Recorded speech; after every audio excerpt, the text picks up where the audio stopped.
All right. We are now joined by Badger graduate Evan Cohen of Canty, Cohen, and Smallman. That'll be starting on Tuesday here on ESPN Madison. And Evan, first, thanks for hopping on. And the question I have for you, because Matt Hamilton's learning this right now, has there ever been a producer in your lifetime of doing radio shows that has been able to dress themselves properly?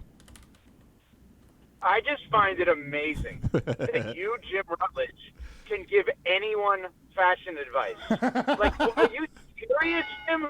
You didn't just really give Ryan a hard time on this. Let me just explain something. Matt, I don't know if I ever told you this the first time we talked 100 years ago. When I met Rutledge, okay, Rutledge came into the office in Palm at the time where both of us were living in Palm Beach County, Florida.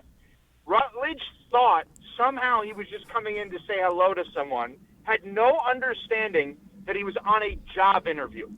Jim came in with open-toed flip-flops, or sandals, whatever you want to say, the ugliest, dirtiest beard, I think 2 T-shirts. I think he was wearing not one, but 2 T-shirts. That was the look back then, yeah. Yeah, okay. Yeah, I'm sure you had the look. Backwards hat and basketball shorts to a job interview. And now you're telling someone else how to dress? Why? Because you dominate all of Madison, and every business owner in Madison knows you, and you can walk into the AmFam offices and say hello to everybody. Well, it doesn't work that way, because I knew you when, and you cannot give anyone else crap without the preface of saying, learn from my mistakes, which you didn't say. By the way, I'm not done. Now let me go to Strofe. Let me go to Strofe, who's not there, and then I'll get to Hamilton. Don't worry. Strofe, who's not there, okay? Strofe makes me record something for our new show where I'm already taking shots at Hamilton. Are you aware of this? Yes, I did hear about this. So I want to be clear. I was a high school football quarterback. In the liner, just behind, basically the commercial for the show, I had to say that my high school football career is more impressive than you as an Olympian. Which, I mean, there is an argument that maybe he's right about that, but that proclamation. Now, by the way, the fourth thing, Matt, nice of you to actually be there on your own show. That's a change. It is a pretty big change. He's exhausted. How are you guys doing? I've been laughing the entire show. My cheeks truly hurt today. And by the way, let me go one other person. You know what? This is going to be a roast. Let's just do it all. I was just going to say, welcome back to the roast of Rutledge and Hamilton. Colin Russo, you're not that good yet. Let's relax. I mean, come on. Jeez. Oh, my God. Enough of the Colin Russo talk. And Tom Olson runs the damn thing. You're not always going to be doing well. Tom thinks he's 17-0 every season. Relax. You make it a loss every so often. Oh, my God. And you know Tausch is not listening because they don't have the radio on the golf course. That's a good point. I will say, and not to roast Tausch too bad, his game's been so bad. I asked him yesterday if we were getting out again this year, and he's like, I'm done for the season. Tausch's quit golf for the year. Before it started, my God. Well, I mean, Matt, to be fair, the biggest thing that was, you were excited about when we moved 4 to 6 was like, hey, I can play golf all 18 holes throughout the day before I come in. Yeah, I'm pretty excited for that. I'm very popular, and I get asked to play in a lot of scrambles throughout the year, and I have to turn them down. Humble too. Yeah. By the way, you make it seem like the show starts at 4 for Matt. I've been told Matt gets there whenever he wants, so you have to start at 4. Yep. Hamilton gets there whenever he wants, Jim. You're the one who has to do the work. Don't put that on Hamilton. That is fair. Don't pawn off your work. Yeah, Jim. That is fair. Pawn that off is fair. the work. You know what you're getting into. You laid out my attire earlier. That's basically what Matt wears to the show every day. So Matt was not really blinking an eye. The job. Right. No, true. No, true. Jim. No, Matt got the job. You were fair. trying to get the job. A little different. That is fair. We're talking with Evan Cohen, Badger alum and new morning drive host here on ESPN Madison. And this is Rutledge and Hamilton. Evan, how long were you in school? How long were you in Madison? Because for me, I was in school for like a decade. Matt went to school for like a semester of college, and he was out. So were you able to get Madison taken care of in 4 years? How long were you in college? What was your favorite parts about being here in Madison? Boy, I've done a terrible job of training Jim Rutledge. Jim just asked a question, and then he answered it himself. You asked how long was I in school, then told me how long you and Matt were in school. What's the point of asking me the question, then, Jim? I don't know. This is this is fun. This is like doing an air check. This is good time. Yeah, it's good time. This is awesome. Yeah. We got a time yet? So I went to UW-Madison from 98 to 2002. Alex Strofe thinks I'm 1,000 years old because when he wrote the commercials for me to voice, he assumed I graduated college 19 and then he put 90-something. That's not the case. I graduated in 02, but here's the thing. So there is a backstory to this. Spring of 02, I'm from New York. My parents come out. My sister comes out for a college graduation at the Kohl Center. The morning of college graduation, I get the call from them. I want to say they were staying, well, we'll say they were staying at the Edgewater, but they may have been staying at the Concourse. I don't remember at the time. Mm-hmm. So I get a call from them saying, "Are you sure you're graduating?" I said, "Well, that is a ridiculous question. What do you mean? Am I sure I'm graduating?" They said, "We're already here, and your name is not in the program." I said, "I'm sorry, what?" I then started freaking out, thinking, I'm not actually graduating? Well, unbeknownst to me, I forgot to enter in paperwork for some class that I took. I completed the class, but technically my diploma from the University of Wisconsin actually says August of 02, even though I never took a single class between May and August.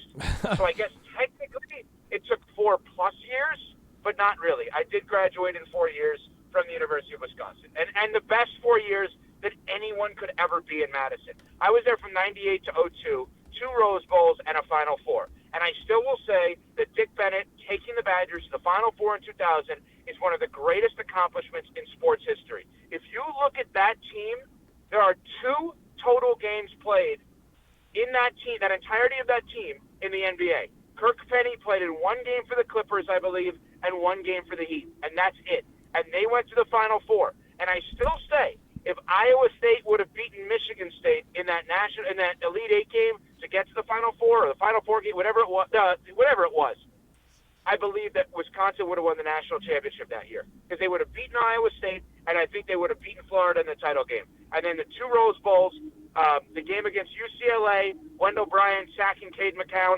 unbelievable game, and then that low-scoring, the Stanford one, the first Stanford one, whatever it was. I want to say it may have been 17-9. Tyrone Willingham is the coach of Stanford, if I'm not mistaken.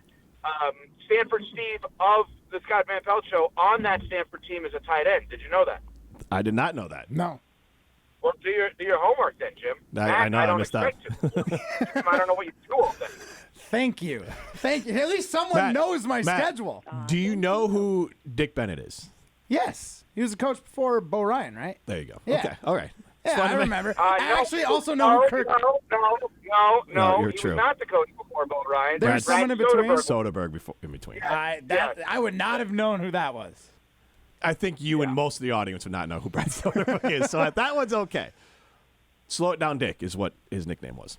Well, I do remember that people commented. I remember during the Bo Ryan era when I was starting to be a little bit more cognizant of college sports and getting into them, getting into my teenage years, that it was a very different offense than what Dick Bennett used to run. This is Bo Ryan's swing offense. They said it was more entertaining than Dick Bennett's basketball, which blows me away. That's true. You are right. Matt, you're right about that. People thought that it was like, wow, Wisconsin's playing like run and gun. By the way. Yeah, so I thought that was entertaining basketball for a very long time. But Jim just made up a nickname for Dick Bennett that I've never heard anyone use. And you just said, slow it down, Dick. That's what he was called then. No, that's what he calls himself. He was on a commercial here in Madison and said, hey, if you're at this golf store, tell them Slow It Down Dick sent you. So on ESPN Madison, Dick Bennett. That may be something for that commercial, but that's not what he was. That's not his nickname. Nobody's ever He called himself Slow It Down Dick. If that's what you call yourself, isn't that your nickname? First of all, no, you can't pick your own nickname, so it's not. That couldn't be his nickname because he chose it. He was Slow It Down Dick at the ESPN Madison offices. That's what I know. Is that was what he said. At our offices. At ESPN Like, Madison, that's what all it of our is. fans. I would say all of our fans because people love us and they were listening to the station and they heard the golf store and Dick Bennett would say, "Tell him slow it down, Dick sent you." You're such a salesman. That's all you can remember is the slogan from an ad.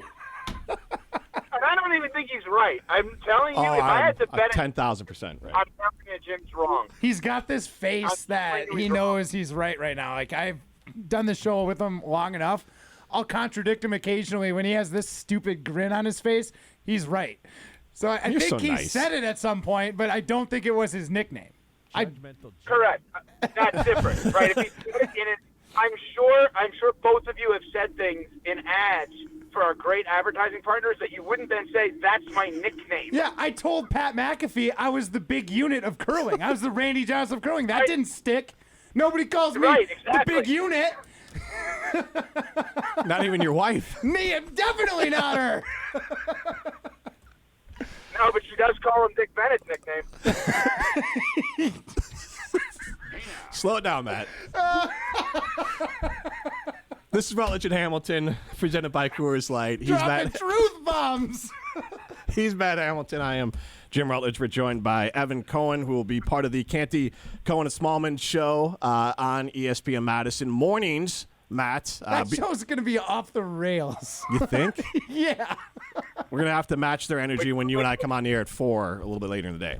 In like the best way, but that show's going to be off the rails. Thanks, Evan. I appreciate That's my everything goal. you've That brought is to this definitely show. cool. I had no idea Jim was such a dork. That is amazing. He does give Oh, I off got like, more. Jim is such a dork. oh, he Such a does give dork. off former dork vibes, but he doesn't do that much dorky things anymore that I can call him out on. So I appreciate Can you this. be a former dork?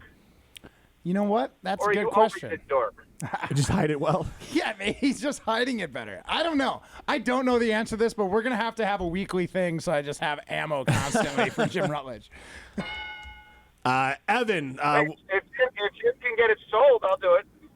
well, then it'll happen. Evan, if Oh my God, cocky. Gee. Yeah. Oh my God. Now I'm rooting against this. Now I am rooting against this happening. Actually. Hey, You by the sound way, like if some of the anybody- Badger fans if cheer. anybody- Go ahead. No, say if anybody from Tornado is listening, and you want to jump on board, it's my favorite restaurant in America. Let's go. I literally worked there for 4 years. That Did I never even knew that about you? I have a tornado and a chef knife tattooed on my forearm because I loved working there so much. So that's hilarious. That is the cool. Jim, you should have told me that. We would have moved them to Afternoon Drive sooner. like he's more passionate about cooking in his time with Tornado than he is at times of sports. Is that fair? At times. Yeah, at it times. depends. If I recently cooked it, I am very into it. You could give us more recipe. I'm going to tell you something. I out-ate Tausch at Tornado one night. 100%. Wow, that's impressive. Not hard to do, though. The food's fantastic. Probably because I made it. So good. There you go, humble No. Matt Hamilton there as All right, well. what else do you want to know, Jim? You had, like, questions prepared to try to impress me. Go ahead. Well, I don't have questions prepared, obviously, to try to impress you. How can I impress you? You got all this dirt on me. Now, Evan, I just want, like, everyone, you got this national show, but here in Madison, I just want our fans to know, like, you were here. You know it. You know what the Badgers mean. You know what the Packers mean. You may have heard of curling before, but, like, you know what Wisconsin culture is. You know what makes us tick here. Well, yeah, and that's honestly, in getting this unbelievable opportunity, one of the things that's hit me is like, you know, so I was on for the last 12 years on Sirius XM, and you're on everywhere in the country, but it's great. It's also different than specifically thinking and realizing, like, wait, I'm a part of the morning show on ESPN Madison. Like, that's crazy to me. That's such a great thing for my life and career in knowing that this unbelievable station with you guys and Wilby and Tausch and Jesse and Nortman and Kyle and Ben and Strofe and everybody involved is so cool to be on in the mornings there.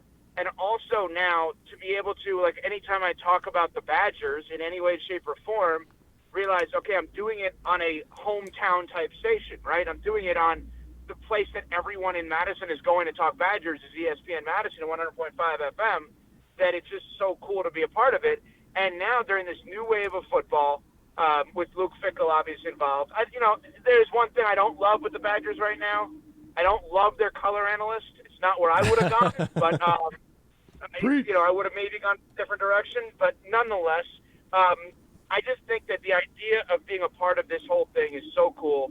I do have a question for you guys, because my whole life as a Badger fan, which started in '98, not my life, my schooling, I've always thought their goal was to win the Big Ten. Their goal was to dominate the Midwest. Their goal was to be relevant at the end of the year and play, in essence, in a New Year's bowl game. But I never felt like they were consciously thinking of winning national championships. I feel like Chris McIntosh has taken all of the lessons he learned from Barry Alvarez and Pat Richter before, obviously was a great part of the station forever, and said, why not think championship? Am I wrong to think that McIntosh hires Fickell with the thought process of we can be more than just Big Ten champs? 100%. I've been saying this from the get-go. He's not wrong. You asked, was he wrong? No, you're not wrong. Like I think that Luke Fickell hire was 100% there. So McIntosh is like, one, I'm putting my Fickell prints on this team, and two, this team is not just a perennial like Big Ten contender. We are going to be a national championship contender. If we wanted status quo, we would have stuck with Jimmy Leonard, and I think we would have been a good team that would have competed in the Big Ten West and probably got blown out in the Big Ten championship game year after year, and we could have had status quo. This was a move to say, hey, the status quo isn't good enough for Badger fans anymore, and it's not good enough for Mac. So I think this move was 100% a message to fans that this is a new team. This is a new AD. We are doing things differently now. I would say it's a message to all the coaches within the athletic department as well. Hey, UW Volleyball, they're doing their thing. They're getting national championships. We need basketball to do it. We need men's hockey to do it. Women's hockey does it already. Like, it is a message of we are raising the bar for everyone. We're just starting with football. Right. Yeah, I think there is something to that. And I just think that, listen, the University of Wisconsin is the best school in America. It just is. And every part of it, from the campus to the athletics to the facilities to the restaurants to the town, downtown, to the east side to the west side, Madison is just the best freaking place in America. And I love that they're treating themselves. The program is now treating themselves as, why can't we win titles? Not just Big Ten titles, actual, real national championships. It's awesome. I mean, I can't speak highly enough about the University of Wisconsin. There is no chance in hell that I have the opportunity that I have to host nationally on ESPN Radio and obviously locally on ESPN Madison without UW-Madison. So it's great to see that they're raising the bar the way that you're saying. Evan, you raised the bar on our mornings here on ESPN Madison. We're looking forward to hearing you starting on Tuesday. Are you really, Jim? I am. I haven't been a long time since I've been able to hear Evan Cohen on the radio, just by flipping on the radio of my car. He refused to upgrade his Sirius XM subscription. What's my free subscription right now for Simden and Chevy? I was done. He was like, bye, Evan. Yeah. Bye-bye. Like you, but I don't want to pay for you. Thank you, Matt. It's not been hard to hear me. It's been hard for you to hear me. You chose not to hear me. That's fine. That's your choice. But don't make it seem like it was difficult to get Sirius XM, Jim. Hey. I mean, give me a break. When it's not free anymore, I don't know what to do. My hands were tied. Exactly. Come on, man. He's not that serious about XM. Oh, that was terrible. I'm sorry. I'm not sorry. I love it. I'm going to do it again. Yeah, you are. Evan, thanks. See you guys. That's Evan Cohen. Listen to him on Canty, Cohen, and Smallman starting on Tuesday mornings, ESPN Madison. Don't forget, Matt and I will take you home 4 to 6. Our clock is a dumpster fire, but we'll come back after this. This is Rutledge and Hamilton presented by Coors Light.